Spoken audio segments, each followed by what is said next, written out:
So I've had the Pixel 2 XL phone for about a month. I've been really happy with it.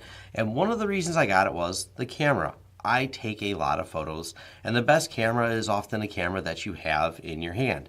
You know, I come from a background of shooting with SLR, and you know, I did wedding photography. I've done a lot of professional photography, and I really love photography. Not enough to do it as a business anymore. I got a little bit burned out. That's a whole different story sometime.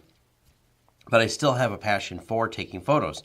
And as much as I love my SLR cameras and lenses and all that fun, this is in my pocket all the time, so it's obviously very convenient. But there's sometimes it's just not wide enough to grab that. And that's where I see these moment lenses. So when you're in the moment, you can really grab the scenery around you and pull it in. Now, there's been all kinds of gimmicky things that you can adapt to cell phones to get a more enhanced photo, wider telephoto, but they've always felt just that, gimmicky and cheap. And I don't mind paying for quality, and there is a substantial quality difference. So I know there's some, you know, inexpensive things that you can buy that you can attach and clip on, but the Moment lenses stood out because they're very well made. These are heavy, and the optics on them are really top notch. Now, one thing I like too is they fit in my pocket really well. So this is the 18mm wide. That's the first one I got, and I got it. Comes with a case, comes with a nice little carrying bag, and I say case as in phone case. And I'll show you in a second how these clip in. So the Moment lens fits in here. Whoops. And it, I don't mind dropping it. Doesn't feel fragile at all. These, like I said, I knock on wood, I've never dropped it for any height other than the table, but they're substantial. So this is, as long as you're not wearing skinny jeans, I'll qualify that. This fits in my pocket perfectly fine. I find it like a really handy thing, keep in my pocket, and when I want to take a photo of something, I'm like, okay, I got my phone, but I want it a little bit wider and bring more of the scenery in. I just pop this on. Now, I also have, and we'll kind of review this a little bit less, but show you a few photos I've taken with this. I haven't used it as much, but this is the second lens I ordered, is the Moment Macro. It does amazing close-ups. I've only taken a handful of photos with it that I'll show you here, but I've taken a lot more with this. The Macro one is kind of strange, and it doesn't fit in my pocket as well, but we actually use it at the office a lot more than anything else to look at things, kind of like a microscope. So it's a 10x macro lens, and this right here is kind of like a lens hood for it. Now this hood pops on and allows you to let the light in. So that's how close something can be. So you can set something really, really tiny under here, or put it up against your eye, which I've done that before. And this allows that light to come in from around the sides. You don't have to have this on here, but it does set the right distance. Now, when things are a little bit further away, everything's blurry until you bring it right in. So when you're using this one, it's not as much of the moment, it's more particular. And we like it around the shop because we've used it to look at electronics really close. We just had a USB drive when we wanted to see the solder connections really good. To make sure what was wrong with it, and it was just kind of cool to be able to look at it really close and see those details of the connections. So that one, I'll show you a few photos. This one though, my favorite, I've used a lot. And I ordered this as a kit with the camera. Now first let's talk about how they go together. So we have the Moment case that you get. Not a huge amount of choices in their cases. I think they got this one and a walnut one. I like the all blacks.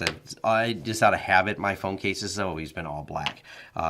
Even for every phone I've had. Every time I can find a black case, I'm like, that's the one. I don't know. I do wash my cases a lot, but they get dirty and scuffed, so I don't like white or other ones. Also, you may have noticed my phone's black. I was like, black on black.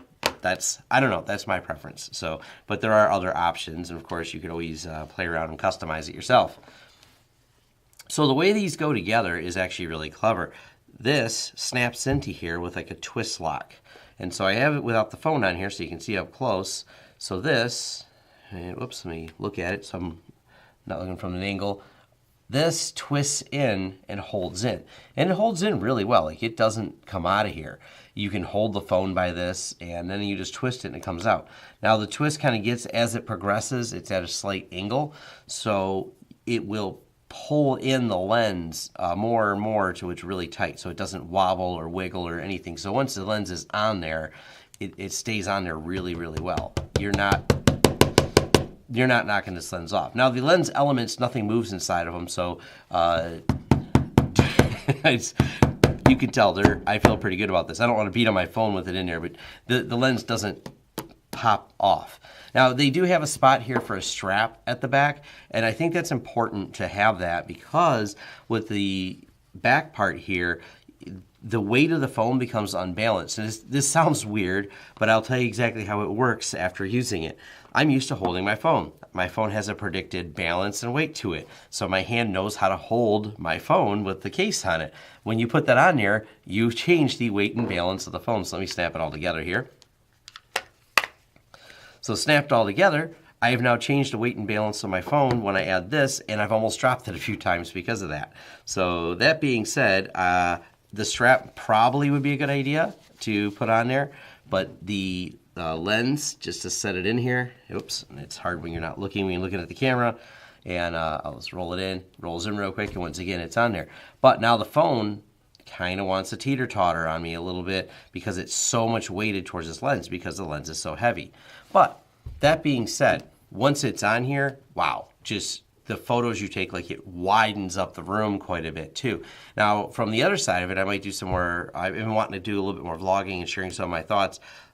This with a little bracket on it brings you so much closer to the microphone. It makes it even better. Because one of the challenges with a phone microphone is, yeah, I sound decent talking on a phone, but once you get further away, you start losing that. So in order to get something framed in, you gotta get further away. Well, this, being a wide angle lens, brings it towards you. Now, they do sell a fisheye lens. And the fisheye lens, I'm not big on that whole fisheye distortion thing. That's a bit much for me. But the 18 millimeter here is a really nice lens without that distortion on there. And actually, something I'm gonna do here, this might be kind of fun, is go ahead and show you the macro lens, and I'll turn this on for video, and let you look up close at this lens. So we're gonna hit the record button here, and I'll let you look up close at the way this connects on there so you can get a close-up of it. Oh. Yeah, you got to be really close. I mean, if you can see from the camera here, let me bring it closer to this camera. You can see how close you have to be to get this picture in focus. So definitely definitely for a close-up there, because there's the lens, and then we can put that on there also. So here's the studio and the lights and everything from this side. We put the lens on. Here's a lot more of the studio, as you can see. But you do notice the glaring, and we're going to talk about that. One of the things is when you start adding optics like this versus just the camera on the phone, you're going to get a lot more glare. And that's the only problem I've actually found at all with this lens is some of the glare. So enough of me talking about it and showing you some of the physical construction of it, let's show a few photos. Now, because of the wonderful way YouTube compression works and things like that, I'm going to leave a link to this gallery so you can see it yourself. It'll be in the description below. That way you can just click on the gallery and see them right in Google Photos. I know Google Photos cuts them slightly down for resolution compared to what's actually shot from the camera, but it's going to give you a really good representation of some of the photos coming out of here and what it looks like with these lenses. And I'm going to walk you through those photos here real quick, and I'm going to jump over to my computer for that. So this is some of the gallery that I'm going to leave a link to in the description so you can look at these a little bit closer. As I know, Google cuts the resolution down a little bit, but you'll be able to get an idea. As you can see, very little lens flare in this. We did have one little spot way over here. So, you know, you're going to pick up a little bit of lens flare with it. But I went to Detroit and I wanted to highlight a few spots where you really get kind of an idea of what maybe city photography would look like this. So here's a coffee house with the moment lens. Didn't move positions, just took the moment lens off. So you can see it really brings in a lot of the scenery. And the lens flare is kind of minor, but you see it right here. Now if we jump ahead, here's a photo from actually just spun around from the same street corner. This is just raw of the camera, nice, clear, good picture. This is obviously at night, and it's still, the scene's well focused and everything else. But right here's what happens, and these are a lot of those street lights are LED, and they really flare the lens. So where the light's diffused up here in the corners, you don't really see it as much, but right here, they really do give a lot of that lens flare effect. And that is the one thing I noticed that under like those harsh lights like these are, it really captures in the moment lens. It really get a little bit of diffraction on there. But from a standpoint of how much wider it is for a nighttime photo, right here it's very wide. I can see both buildings versus over here. I'm sorry, over here you only see the one building. So you get both buildings here, just the one building, and I'm not moving positions. You can see it just expands out quite a bit. I also found spots and shared photos. I took a lot of photos, but these are ones that kind of really caught the lens and flared. I just want to show you like the extreme of it on this side. So they, on the right angle, as you move around, it flares a little bit less. And these street lights, as walking under them, wow, it really grabbed quite a bit of there. But things that are diffused, like this brake light, it just kind of gives a halo effect. Still not bad. The photos are, you know, not too bad. Now, once you get back over here, just like a nature photo, this is not far out of park by my office. Once there's nice diffused lighting outside, it looks great. The contrast is good. It's still a lot into the photo and doesn't have any of those lens flare issues at all. Back into Detroit, we don't really have an issue with the LED lights on this. Don't seem to cause any lens flare. This is with the moment lens. This is without. So you can see I brought a lot more scene in, but still, once again, there's only a little bit of lens flare off to the sides here when we widen it up, and maybe one little spot over here. But look how much wider of an angle we have. And it's really not bad. I mean, these are the extreme conditions that are challenging for a camera. Lots of little lights going everywhere to fool it. And a pixel camera really holds up well. I mean, it's obviously it's nighttime, it's in the city, and it's Christmas, so there's a lot of lights. But it still does a good job of showing everything. It was kind of a foggy evening. Now, here's the side of a building at night. Really good contrast, shows up real strong. And here's the picture. I didn't move my feet, I just popped the lens on. So it really can get a grasp the idea of just how much wider this lens is and brings in so much more to the photo. So right here, I did a couple photos because like these lights pointing almost directly at me, it created this one lens flare here. And it kind of created a flare effect here with the different lights. I'm assuming these lights here are being reflected in pairs right here. So that is a downside of the moment lens. If you have a lot of these harsh lights pointing at you, they're going to create some random lens flares and reflections within it. That's the only downside I found with the lens. But still, the scenery you get is really good. Now here's a close-up of a chip. This is a SandForce chip on a SSD. It is impressive how you can just set the macro right on there and get these like, you know, almost textured close-ups of things and really take a look at it. So that's pretty cool the way that works. And I zoom in a little bit here. So yeah, the macro is amazing for the macro lens. And here's a salted cashew we took and put it under the macro lens. This is with that little hood that's on it. So you just set the hood on there, it lets the light in, it takes an amazing photo every time. So if you have something small, you just pop that little lens on there and you get a nice close-up of it. Snow is amazing close-up. There's been plenty of snow here in the last month, so I went outside and took pictures of it, so that's really cool. I took a picture of my eye, and you can see definition and detail and kind of creepy looking at it. So it's kind of, yeah, it's almost unnerving looking at it like that. And yeah, it's impressive, but kind of creepy at the same time. I did a motion one as well. Yeah, sorry about that. I know it's a little weird.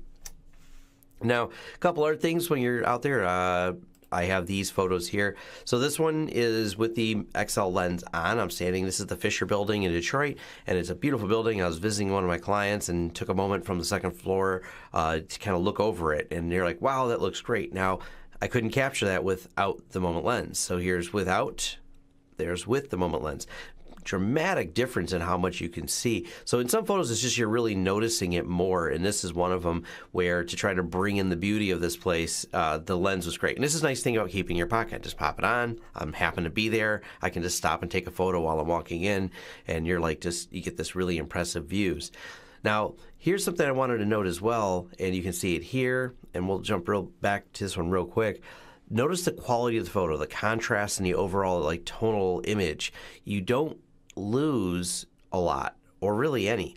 So you do have more lights, so it's hard to say. It's not really comparing apples to apples because you got more in the image. But look at the detail work that you can see, even though it's wider, so you're further away from those details, but the lens doesn't detract from it. It doesn't soften the image. It's still really sharp. So we still have lots to look at. We still have a really nice, these patterns and everything just solid, which I like that about the lens. It doesn't deter from the photos, which you don't want to ruin a good camera. This is a with the moment lens. This is without the moment lens. Now the light adds a little bit more kind of a glare to it, so you don't have that same level of contrast. So you see it gets a little bit more contrast. And these are raw. I mean, I could easily adjust the contrast. And sometimes it's also the lens, the camera optics and the camera sensor going, there's a lot of light in here, so let me figure out what to do with it. And so you're going to get a little bit better contrast without it, but still the details and the sharpness on these edges is really, really good. And the center is still, it's not soft, it's just the light's flared a little bit on there, which, like I said, that's a challenge for any camera. Here's the ceiling with a moment lens, ceiling without the moment lens. So you can see, and I put the camera on the floor and took this picture. Really big difference you can see on there. And this one, because the lights are more off the side, you'll still see it around there, but the center stays really sharp each time. It almost looks like I'm just cropping in the photo. It didn't take away from the photo, and it doesn't really seem to have much effect on the lens. Here's a couple more of the macros. I left this in here, and maybe I'll add some more before I publish this post.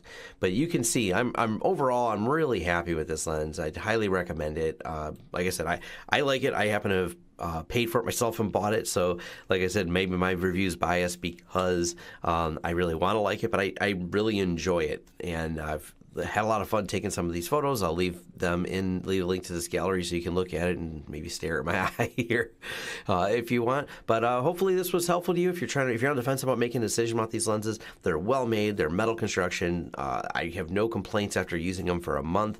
My only concern is, in certain lighting conditions you can get some flare in there, but it's not, to me, really not end of the world. And majority of the pictures, especially I do this for some of the job photos if I'm taking pictures for clients. Wonderful. Take a picture of the wiring closet, no problem. Pop the moment lens on there. It takes an amazingly wide photo right away without me having to take multiple photos of things. So really handy, great lenses. Highly recommend them. So I have a very positive review. I'll leave a link to the where you can buy them from. All right, thanks for watching. If you like the content here, like and subscribe and all that good stuff. If you have questions or comments, leave them below. Thanks.